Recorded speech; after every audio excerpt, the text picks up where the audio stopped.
Pinakita na nga pala namin kay Tampo yung finished product ng kanyang bike. Kaso nga pala ay parang ayaw niya ito, kaya naman sinaraduan niya kami ng pinto. Kaya naman dinala ni Papa Tampi sa paggawaan. Asa meron siya nakalimutan. After that nga pala ay dumating na ang aking parcel. Grabe guys, sobrang bula talaga na.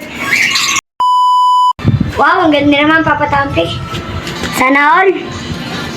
Pakabityan natin yung parts nito. Tara. Tara na. Para magamit na ni Tampo. Lang mga kadon David, meron pa nga ako sticker dito na natira. Kaya magkakabidala si Tampo. Ito nga pala yung mga kadon David oh. Sumobra nga pala ito sa aking sticker kahapon. Kaya naman kinuha na ni Papa Tampi yung natira kong sticker. At sisimulan niya nga pala maglagay. Himas ko na nga pala para matanggal ang alikabok. Tapos si Papa Tampi na nga pala ang maglalagay. Sa ganun ay pumantay. Tinanggal na nga pala ni Papa Tampi yung plastic. Good and famous.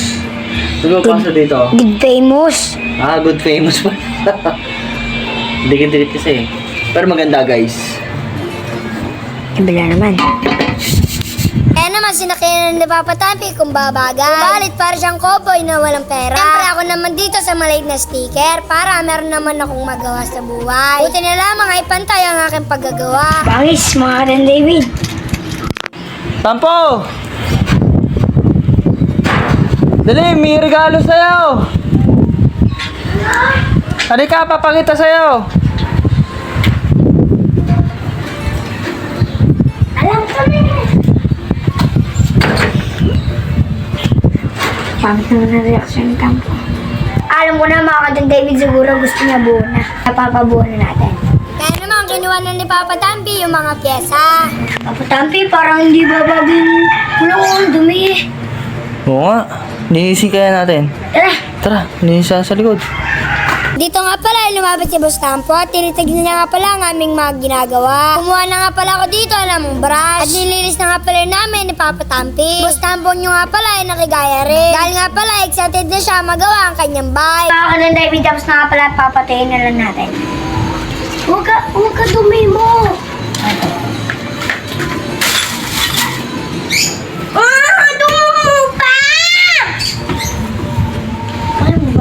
After that nga pala, kinuha ko na yung degreaser ko sa cabinet. Kinuha ko na nga pala dito yung kadena ni Tampo upang ito ay malinis ko. Tapos na nga pala yung degreaser natin. So, ayan. Sa ID na natin. After that nga pala, dumating na ang aking parcel. Ayan, dumating na nga pala yung degreaser ko. Uy, lilinisin mo na si Lexi. Kanya mga kadon David, may pa-sticker pa siya. Bawal pitikin, sakto, carbon to. Siyempre mga kadon David, joke lang yun. Ito nga pala, dinikit ko na. Bawal pitikin kasi carbon.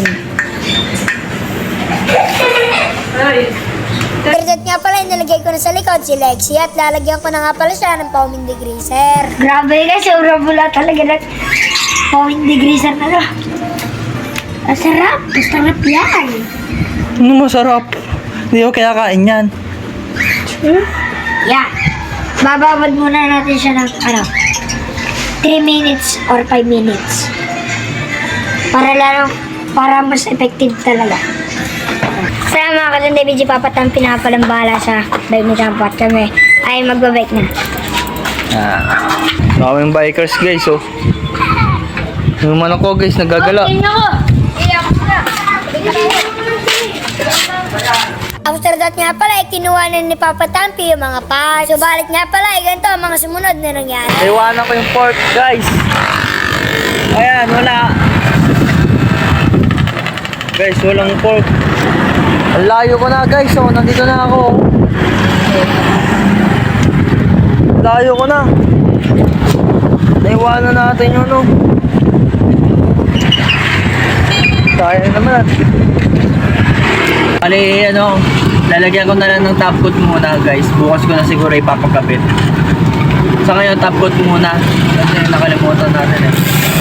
Sarado din. Sarado yung bilihan guys. Wait. So ayan, papakapit ko sana dito guys eh. Bukas na tayo pagkabit guys. Naiwanan ko yung fork eh. Sayang naman. pupuntahan pala natin si Don David ngayon guys. Nasa Cubs. Sisilipin natin kung anong ginagawa. Sakto, nandito na rin tayo sa Cubs eh. Alam na umuwi pa ako. Medyo malayo. Bukas na lang siguro mga katampi. Kasi gusto ko siya patungan ng top coat. Hindi ko pa siya napapatungan ng top coat eh. Para tingnan natin kung lalong mas gumanda pa siya pag lalagyan natin ng top coat. Kasi nalagyan natin ng sticker, top coat. Papa, hindi mo pa napapagawa yun. Wala, nakalimutan ko yung tinidor eh.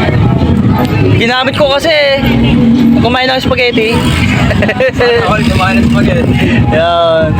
After that nga pala, bumili na si Papa Tampi ng top coat. Pauwi na nga pala ako. Ito yung naiwanan ko guys oh. Ayan. Yung pork. Nakasabit pa pala. Pero okay lang din yun kasi di ko pa nga ito napapatungan ng top coat. Kaya saktong sakto. Papatungan natin yan.